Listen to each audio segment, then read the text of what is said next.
চলুন আজ তোমাদের সাথে একটা রান্নার অসাধারণ কম্বো শেয়ার করব, যেটা তোমাদের সাথে খুব ভালো হবে আর খুব সহজ পদ্ধতিতে আমি দেখিয়ে দেব। তো আজকে আমি তোমাদের সাথে ঘরে কিভাবে তোমরা পারফেক্টভাবে পোলাও রান্না করবে আর চিকেনের একটা দুর্দান্ত স্বাদের আমি রেসিপি তোমাদের সাথে শেয়ার করব। তো নমস্কার বন্ধুরা, তোমরা সবাই কেমন আছো? আশা করি সবাই খুব ভালো আছো। তো আজকে আমি দুটো রেসিপি নিয়ে চলে এসেছি, যেটা তোমরা একটু টাইম নিয়ে দেখো, একটু ভিডিওটা বড় হবে। তো আশা করি তোমরা সব পুরো ভিডিওটা দেখবে। তো আমি এখানে দেখতে পাচ্ছ আমি গোবিন্দভোগ চাল নিয়ে নিয়েছি, আর এখানে 3 বাটি আমি চাল, এটাকে খুব ভালোভাবে ধুয়ে নেব। ধুয়ে পরে আমি এটা জল ঝরিয়ে রেখে দেবো। তো এখানে 3 বাটি আমি গোবিন্দভোগ চাল নিয়েছি, আর এখানে আমি 1 কিলোর মতো চিকেন আছে। এই চিকেনটাকে ভালোভাবে পরিষ্কার করে ধুয়ে আমি রেখে দিয়েছি। আর এখানে তোমরা দেখতে পাচ্ছ চালটাকে ধুয়ে আমি জল ঝরাতে দিয়ে দিয়েছি। আর এইখানে আমি 3 চামচের মতো ঘি নিয়েছি।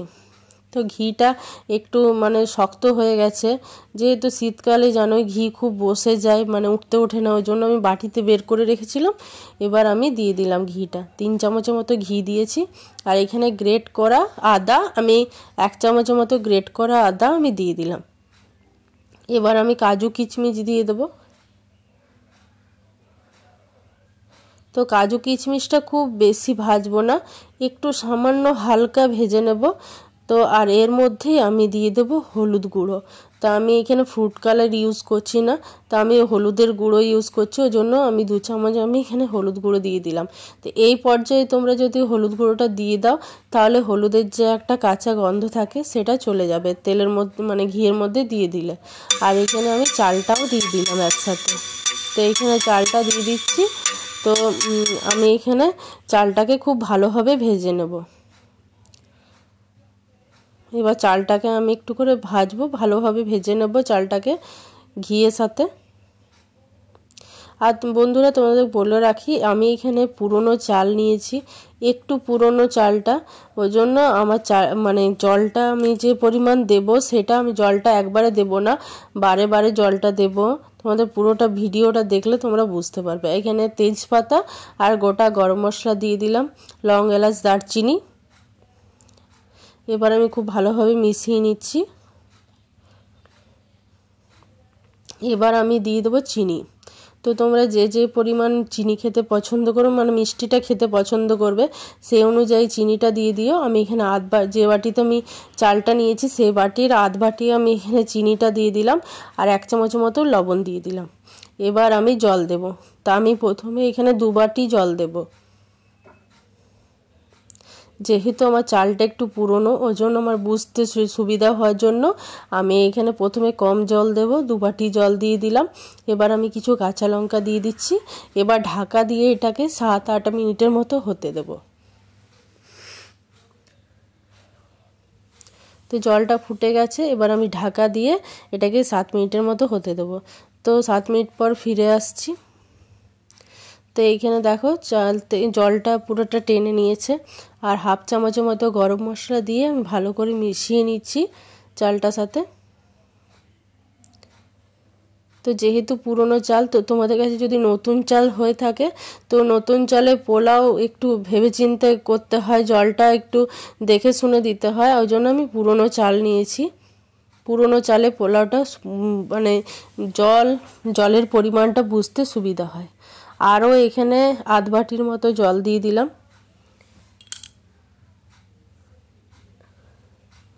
এবার আমি ঢাকা দিয়ে এটা কিছুক্ষণ হতে দেবো, 5 মিনিটের মতো। এবার আমি কিছু মশলা বানাবো চিকেনের জন্য, সেটাই দেখে নাও। আমি এখানে একটা কড়াই নিয়েছি ননস্টিকে। এইখানে আমি 2টো কাঁচা লঙ্কা, একটা বড় সাইজের টমেটো, 4টে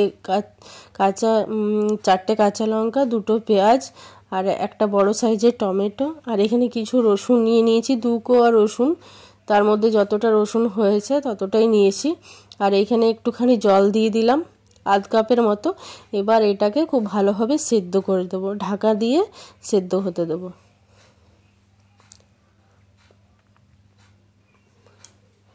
তো বন্ধুরা, তোমাদেরকে আমি খুব ভালোভাবে রেসিপিগুলো দেখাই, তো তোমাদের কেমন লাগে আমাকে অবশ্যই জানিও। তো এইখানে তোমরা দেখতে পাচ্ছ জলটা একদম সোক করে নিয়েছে পুরো জলটা। আমি এখানে আবারও জল দেব। তো এইভাবে যদি তোমরা জলটা দিতে থাকো তাহলে তোমাদের জলের পরিমাণটা বুঝতে সুবিধা হবে। আর সব চাল সমান থাকে না, কোনোটা চালটা বেশি সেদ্ধ হয় গোবিন্দভোগ চাল, কোনোটা কম সেদ্ধ হয়, ওই জন্য আমি এইভাবে দিয়ে থাকি। তোমরা যদি এইভাবে দাও তোমাদের ভাতগুলো কোনো দিনই মানে ওই যে ডাব হয়ে যায় না গোবিন্দভোগ চালের পোলাও করলে, সেই জিনিসটা হবে না। তো আমি এখানে 2 বাটি আরও জল দিয়ে দিলাম। এবারও ঢাকা দিয়ে আরও 5 মিনিট আমি হতে দেবো।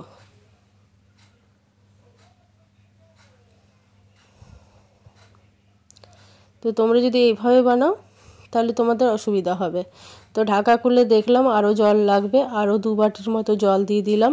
এবার আরও আমি 5-6 মিনিটের মতো এটাকে ভালোভাবে ভাপিয়ে নেব। এবার দেখেন মশলাটা দেখে নিচ্ছি, একটুখানি জল আছে, এই জলটা আর একটু টানবে। পুরো জলটা যখন একদম সোক করে যাবে মানে শুকনো হয়ে যাবে তখন আমি মশলাটা নামিয়ে ঠান্ডা করে নেব। তো এখানে দেখতে পাচ্ছ জলটা পুরোটা টেনে নিয়েছে। তো এইখানে আমি মশলাটা এইটা নামিয়ে ঠান্ডা করে তারপর মিক্সিতে পেস্ট করে নেব। আর আমি এখানে একটা চপার নিয়েছি, যেটাতে আমি 2টো পেঁয়াজ এইভাবে বড় বড় সাইজ করে কেটে আর দিয়ে দিয়েছি। এটাকে খুব ভালোভাবে ফাইন পেস্ট মানে কুচো করে নেব। তো তোমাদের কাছে যদি এমনি চপার না থাকে তোমরা মিহিভাবে হাতে কুচো করে নিলে হবে।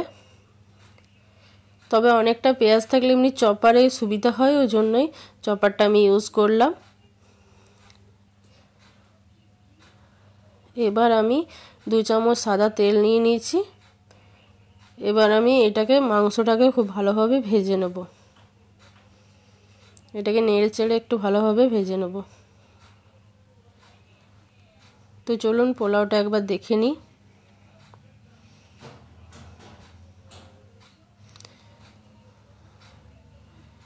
তো পোলাওটা হয়ে গেছে, দেখতে পাচ্ছ ফুলে গেছে একদম ভাতগুলো।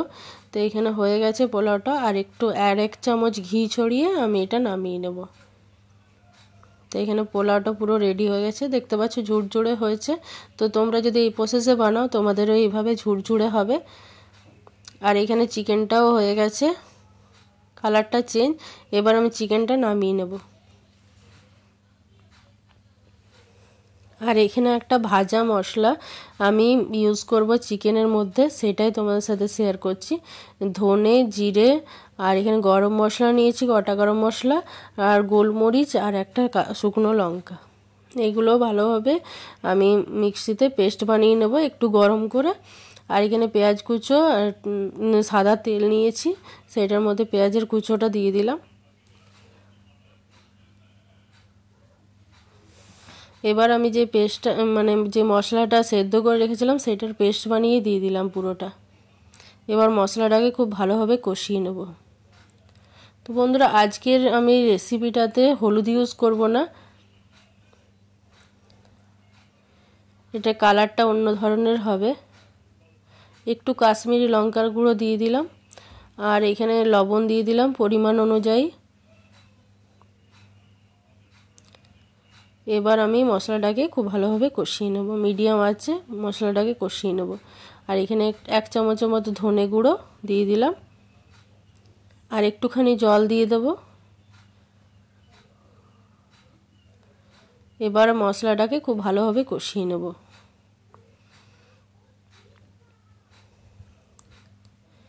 তো এইখানে তোমরা দেখতে পাচ্ছ ভাজা মশলাটা একদম মানে কোনো কালারটা চেঞ্জ হয়নি, একটু জাস্ট গরম করে আমি এটা গুঁড়ো করে নেব। এবার মশলাটা কষানো হয়ে গেছে।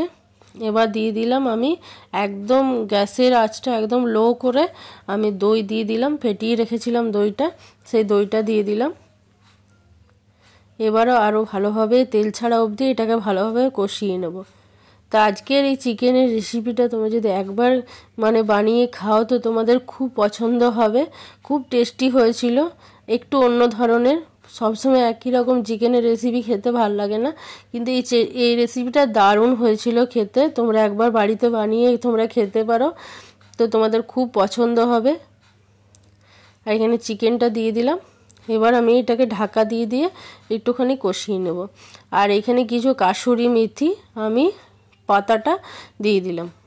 এর থেকে গন্ধটা খুব ভালো আসবে। এবার ঢাকা দিয়ে এটাকে আমি 5-6 মিনিটের মতো কষিয়ে নেব। তো তোমরা দেখতে পাচ্ছ চিকেন থেকে কতটা জল ছেড়ে দিয়েছে। এইভাবে ঢাকা দিয়ে দিয়ে আমি এটাকে কষিয়ে নেব, আর একবার করে ঢাকা খুলে নাড়িয়ে দেবেন, নইলে ওই মশলাটা নিচে বসে যাবে। আবার আমি 5 মিনিটের মতো কষিয়ে নিচ্ছি। এবার আমি ভাজা মশলাটা দিয়ে দিলাম। তো এই ভাজা মশলাটা ইউজ করলে খুব সুন্দর একটা গন্ধ ছাড়বে, আর গরম মশলা দেওয়ার দরকার পড়বে না, আর খুব টেস্টি হয় ভাজা মশলাটার জন্যই। আর তো এইখানে একটুখানি জল দেব। তাই আমি এখানে গরম জল ইউজ করেছি, তো তোমরা গরম জল ইউজ করবে, টেস্টটা ভালো হবে। তা আমি খুব বেশি জল দেব না, ছোট বাটির 1 বাটির মতো জল দিয়েছি। আর এখানে কিছু ধনেপাতা কুচো আমি রেখেছি, সেটাকে আমি দিয়ে দেবো।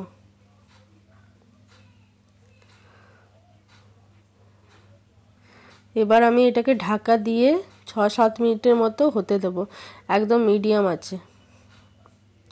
তো এখানে তোমরা দেখতে পাচ্ছ মাংসটা পুরো রেডি হয়ে গেছে। তো তোমাদের আজকের রেসিপি কেমন লেগেছে আমাকে অবশ্যই জানিও। চলুন সার্ভ করে তোমাদেরকে দেখাচ্ছি কেমন হয়েছে দুটো জিনিস। এইখানে দেখতে পাচ্ছ পোলাওটা খুব সুন্দর হয়েছিল, খেতেও সুন্দর হয়েছিল, আর দেখতে পাচ্ছ ঝুরঝুরে একদম হয়েছে। আর এখানে চিকেনটাও তো অসাধারণ হয়েছিল, টেস্টি। তো তোমাদের আজকের রেসিপি কেমন লেগেছে আমাকে অবশ্যই জানিও। যদি ভালো লেগে থাকে লাইক শেয়ার করে দিও। আর তোমাদের সাহায্য ছাড়া আমার তোমাদের কমেন্টে যদি আমার রেসিপি ভাল লাগে তো অবশ্যই কমেন্ট করে জানিও। আর যদি ফেসবুক থেকে দেখছো চ্যানেলটাকে ফলো করে দিও, ইউটিউব থেকে যারা দেখছো সাবস্ক্রাইব